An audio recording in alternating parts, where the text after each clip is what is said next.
So, with Joe Biden stepping aside and not running for re-election, he's now effectively a lame duck. And with the current makeup of Congress, he wasn't going to get much more accomplished anyway. But I had a thought. Now, picture this.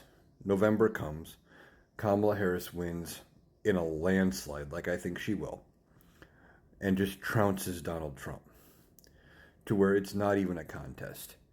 And the Democrats keep the Senate and get a majority in the House. Well, January 3rd, the new Congress is sworn in. So there's a new Congress, a new Speaker. Mike Johnson is out. And by January 6th, Kamala Harris would be the one to oversee the joint session of Congress where she would certify herself as the winner, because that's how that works. The vice president certifies the election. She's the sitting vice president. That's how that works.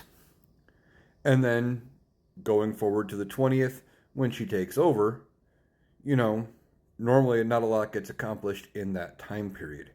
But I think you might see something different this time. There are a lot of things that need to be done in this country, and they need to be done kind of quickly. Some of them are divisive, and they could be done also in advance.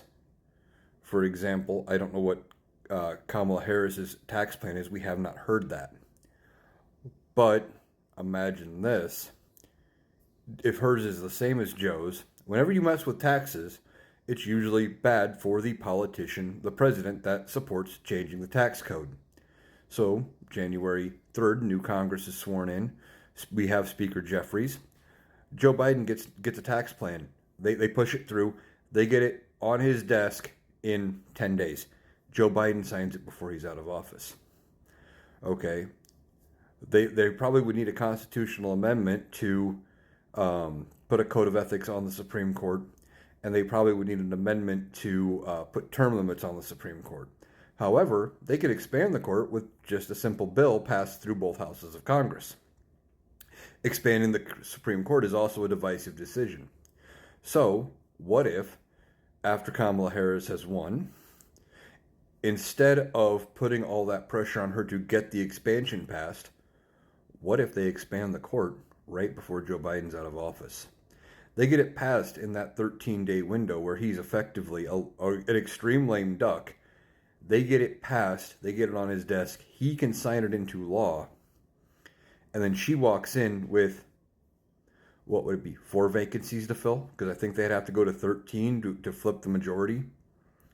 She would have day one 4 Supreme Court vacancies to fill that she could pick.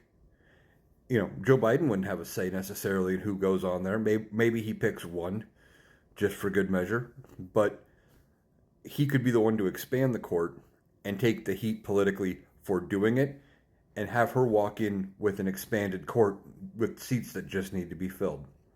You could see some collaboration between the two administrations on getting some stuff that would be unpopular for a president to do, and having Joe Biden be the one to pass it, him get the credit for it and the heat, but have all the benefit come under Kamala Harris's term. This is going to be interesting. Let's see what happens.